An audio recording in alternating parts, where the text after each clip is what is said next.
Hey everyone, it's Alanda. I'm a lady on a weight loss journey. I'm currently using both name brand and compound tirzepatide to help me lose over 100 pounds. To date, I've lost 75 and I'm strength training, I'm doing all the things, but there's a part of my journey that I am also facing, but I'm also getting a lot of benefits thanks to being on my GLP-1. So let's get into perimenopause and how GLP-1s are helping me in this transition. So for anyone who is new, again, my name's Alanda. I'm a mother of 6, a high school teacher, and I am 48 years old. Yes, 48. Now, I am going to be diving into a topic that is typically not my normal content. So guys, feel free to walk away at this time. And if you feel like, oh, I'm good where I am, feel free to walk away at this time. But like I said, I am 48 years old and I've been going through a lot of doctor's appointments. Now, this is for multiple reasons, not necessarily just related to perimenopause. But since this topic has come up many a times, and my OBGYN, obstetrician gynecologist, she and I've had many phone calls, discussions related to it. So I figured I'd share it with the community. So here we go. As a woman who's 48, every year I go and do 2 things. I go and get my mammogram done, and I also get my annual checkup. Those are the 2 things I do every year. Typically, I do it during the summer because I am a school teacher. I have a little bit more freedom with making these appointments. So in June, I met with my OB. We did my mammogram. We did all the things. And she went on and tested my hormones to see where I stand. Am I in perimenopause? Am I in menopause, or am I in postmenopause? So now for anyone who's like, what is menopause? Let's talk about it really quickly. Perimenopause is the transition leading up to actual menopause. And this is where the change happens. So typically, there are differences in the body that you might sense. And these differences are shifted by hormones. Okay, remember that word, hormones. They are shifted by hormones. Some of the things that will help navigate whether or not you're in perimenopause is if you're having irregular periods. Got to get that word out. Now, truth be told, I don't have irregular periods. I can pinpoint my periods on the scale, on the calendar. That's when it's coming. That's when it's coming. Also showing a shift in your hormone changes. That I can say I do feel. I'm starting to get little hairs down here. I mean, kid you not, see me at a stop sign, I'm probably plucking. I'm just a plucking. I have tweezers in my car, my purse, and my bathroom. I am plucking. I'm not trying to grow a beard no time soon. Also having the physical changes. Now, a lot of women would tell you once hormones started kicking in, they couldn't lose the weight. And for me, my first sign of hormonal changes occurred as a hot flash in my 30s. Oh yeah, I was at the post office. It was during Christmas. I was getting ready to deliver some packages to them or ship off some packages. And as I'm standing there holding the boxes, I broke out into a sweat. This went on and to the point where I started asking people, is it just me or am I the only one about to pass out? I literally thought I was going to die. I was able to get a gentleman to walk my packages to my car. I then got in my car, tried to drive home. I don't know why I thought, okay, just die at home. I don't know. But on my way there, I stripped down to my bra and panties. Kid you not. I pulled into a school right by my house, called 911, and basically told them, I'm about to die. Please send somebody to me. They pull up. I start feeling a little bit better. And yes, I'm in my bra and panties, and they wrapped me up in a little blanket thing. And that's when the lady said, you just had your first hot flash. Call your doctor. I was like, oh, this is for the birds. Now, that's been the worst one. Between that age of youngish 30s to my 48, I have had periods where I've had severe migraines. And we've done all kinds of MRIs and things of that nature. And it boiled down to my hormones. There's nothing going on here. It was more my hormones. Now, periodically I do worry, like maybe I should have another MRI done. Maybe I should, because I just want to make sure. Okay, so we're talking irregular periods, hormone changes, and physical changes. And then the fourth one that people usually equate to perimenopause is fertility issues. Now, that's not an issue for me. You'd have to call me Mary for me to get pregnant at this moment. But all funny aside, those are the 4 areas that most doctors will look at when talking about perimenopause. Now, my doctor did do some blood work to kind of see where all my levels are. And so I'm going to share that visit with you. How are you? I'm good. How are you? I'm good. Thank you for asking.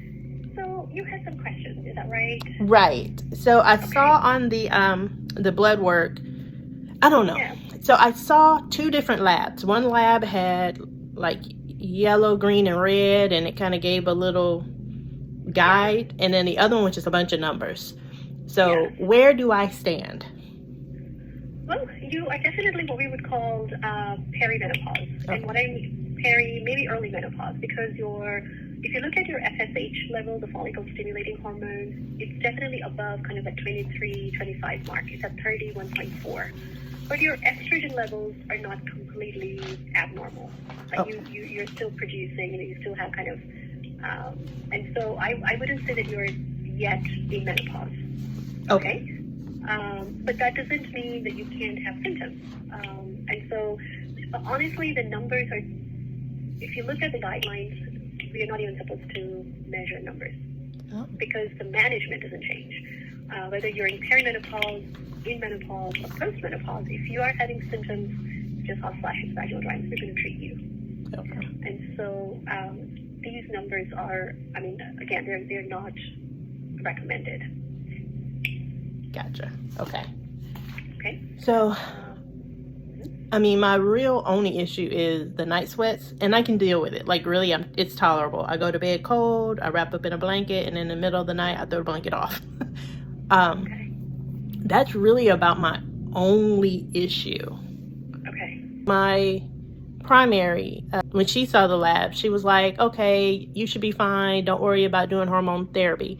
And then I said, I thought I wasn't a candidate for hormone therapy because of my blood clots that were created by estrogen. And she went back and she said, well, yeah, that's okay, yeah, but talk to you to make sure that there's nothing new or anything that came out.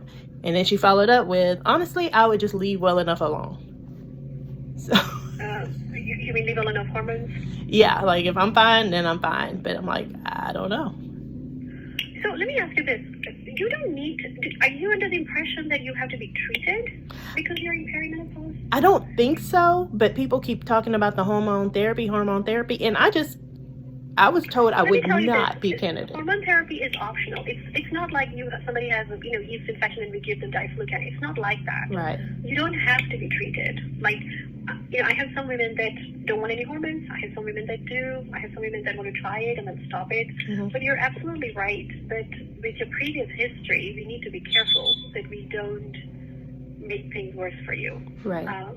You do have it. And can you give me a little bit of background? What happened with the blood clot? You had surgery, right? No. So I started maybe in 2023, and after about a month of being on it, I started having issues with my legs, like movement, circulation. And they eventually diagnosed me with having, was it DTV? Is that right? Uh-huh. In both legs. Am I right? Yes. Yes. In both legs. And then we did some blood work because they were like, well, it could have run in your family. We're not going to say it was the medication. So we did quite a bit of labs, and it boiled down to it was the I have no family history. I have nothing in my blood work that would suggest it being activated. Yeah, I would say that, you can try. Definitely, we're not doing hormones on you. I think that would disqualify you. Yeah. Yeah. Okay. So I just wanted to make sure, with me going to all the appointments and everything, I'm hearing, I'm like, but no, I thought I'm not a candidate. I thought because of the history. So I just wanted to make sure. Now, there are non-hormonal treatments. So let's say, I think let's kind of back up a little bit. So if you're having symptoms right now, but they're not debilitating, then I would say let's just wait and see what happens. Okay. If you get to a stage where you're having hot flashes multiple times a day, you can't work, you can't do your normal activities of daily living, then yes, there are non-hormonal treatment options available that we can try. Okay.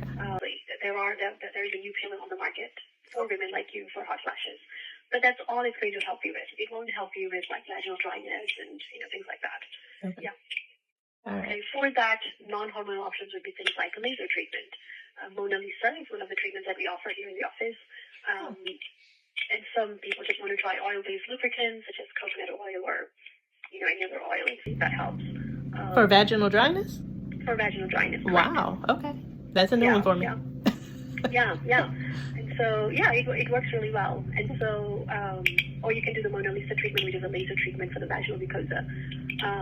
But those are the kind of things that you would qualify for. Yeah. Okay. I'm curious now, what is the Mona Lisa treatment? That's a cute little name. I know, right? It's a laser treatment. Basically, laser is applied to the vaginal area, and it allows the vaginal mucosa to naturally become more moisturized, more supple, more stretchy. Basically, so it has the effect that estrogen would have. Correct. Okay. Interesting. I like the name. Just saying. Yeah. Okay. All right. So I am in peri. I can tolerate symptoms because it's just at night, and it's not even consistent at night. It's like here and there. Yes. But I do have non-hormonal options if that time comes for hot flashes. Absolutely. Yes, you do. Yep. All right. And vaginal dryness, I can do the Mona Lisa treatment. Yes, absolutely you can. Yes. Okay. All right. Well, I'm good on all those fronts. Yeah. Now, one of the websites that you might also find helpful is, I'm going to open up my chat here. I'm going to type in, write down middlesexmd.com. And if you go on that website, you will find a lot of products as well as information about peri and menopausal status. Middlesexmd.com. Yes. All right. Okay. And then when you're ready to, start any of those treatments, let me know. If you feel that you're okay to wait it out and see how things go, I think that's reasonable. I have a lot of patients that opt for that. Yeah. Anything else? No, that was it. Yeah. Great. I just wanted to make sure I understood it. Great. Yeah. And all your other blood work looks great. Okay. Your diabetes, your thyroid, so that's sort of more important too. So, yeah. All right. Great. Well, we'll see you when we see you. All right. See you when I see you. Okay. Take care. Bye. You too. Bye-bye.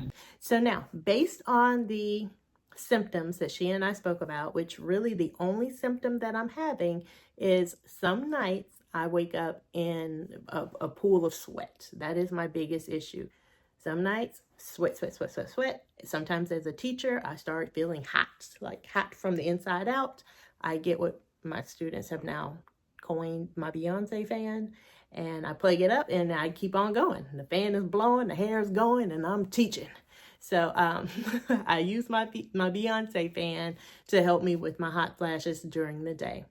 Past that, I really do not have any symptoms. Although my doctor did talk about vaginal dryness, that's not really something I'm dealing with. Again, call me Mary. So it's not something I'm actually dealing with at this state. If you are new to my channel, I do have a co-parent. It's a long story. We'll talk about it on a live. But if you've been around for a while, you know. If you know, you know. So she and I talked about the symptoms. And what is interesting, and which is the reason why I decided to make this video, is that not everyone will be a candidate for hormone replacement therapy. I'll say it again. Not everyone will be a candidate for hormone replacement therapy. And in many ways, that is my case. I know many of women are getting on patches and creams and things of that nature, but that's just not going to be my journey. It's not. Now, my doctor was gracious enough to give me some alternatives. Woo, woo, woo. If need be, I can do the Mona Lisa treatment, which is where they go in with a laser, kind of spruce up my innards. That would allow my body to make a natural lubricant. That was new to me. I was like, what? Never heard of that. She even suggested coconut oil. Now, keep in mind, she is my doctor. She's my doctor. My doctor, not your doctor. She's my doctor. And while I'm talking to you about my medical situation, I am not a doctor. So please use this information that I'm discussing as a talking point for you and your doctor. Not my doctor. Your doctor. So if you are having vaginal dryness, there are definitely some options for you. If you're like me and you realize that you are not a candidate for hormone replacement therapy, please know that there are options for you. It's just, I know so many of us are going through that change in life while also trying to lose weight during that change of life. And just the hormonal changes themselves can make it very difficult for you to succeed on your weight loss journey. Raise your hand if that's you. Hello. That's me. But I will tell you, being on the GLP-1 has helped me out in so many ways. For example, one of the reasons why my doctors and I considered doing an abrasion to my uterus is because of my heavy flow. My menstrual periods were horrific. I mean, crime scene, Shark Week, you name it, I was having issues. I was literally going through jumbo tampons every hour to hour and a half until about my 9th month on my GLP-1. My periods have now become lighter. Some weeks they're 6, some days they're 7. I still argue 7 because it's just a matter of what time of the day did my cycle start. Did I wake up and the cycle was there? So day 1, or was it day 1, now day 2? Okay, so that's about the only little caveat to documenting my cycle. But they are so much lighter. I mean, kid you not. Oh, well, I have a tampon sitting right over there. But that's a regular. I used to never buy regulars because there was no point. I never used them. For me to use a regular would be for me to just sit in the bathroom all day and just keep switching out. But now that I've been on my GLP-1 weight loss journey, the tirzepatide has actually helped. Now again, this is my story, my journey. It may not help for everyone, but I can attest to it helping me. In addition to the hormones that the GLP-1 is helping to regulate, I'm also finding that my estrogen is at a good range. It's at a good range. And why is that? Because I have less fat cells. Did you know that fat cells actually carry estrogen? This is why some of our heavier set guys have breast tissue, because that breast tissue is a magnet for estrogen. So if he's on the heavier side, or like me, this girl, I'm on the heavier side, my boobs are huge. I have a lot of estrogen in my breast tissue. As I start to lose the weight, my fat cells will get smaller and smaller, which will then lessen the amount of fat cells or estrogen in my body, limiting the amount of fat cells, or at least the size of them. So being on my GLP-1 is really, really helping me in many ways than just losing the weight. It's also helping with balancing out my hormones. And many of you ladies are on PC or have PCOS, and you're on tirzepatide or semaglutide to help you with that. So again, helping to balance out your hormones. Before ending the call with my doctor, she and I did talk about 2 options. Again, 1 being the Mona Lisa, 2 using coconut oil for those adult fun times, if they ever reappear, ever. I don't know. I don't see them in my near future, but just in case, there is an option. But she also gave me some insight to a website, and I will link that website below and also provide the name right here. I can't think of it just right offhand, and I don't want to send you the wrong information. But again, I just wanted to share that not every woman is going to be a candidate for hormone replacement therapy, and that is my case. I know estrogen will cause issues with blood clots for my body, and we've genetically looked at it, but I also wanted to just state, if that's your situation, you're not alone. I'm right there with you. Y'all take care.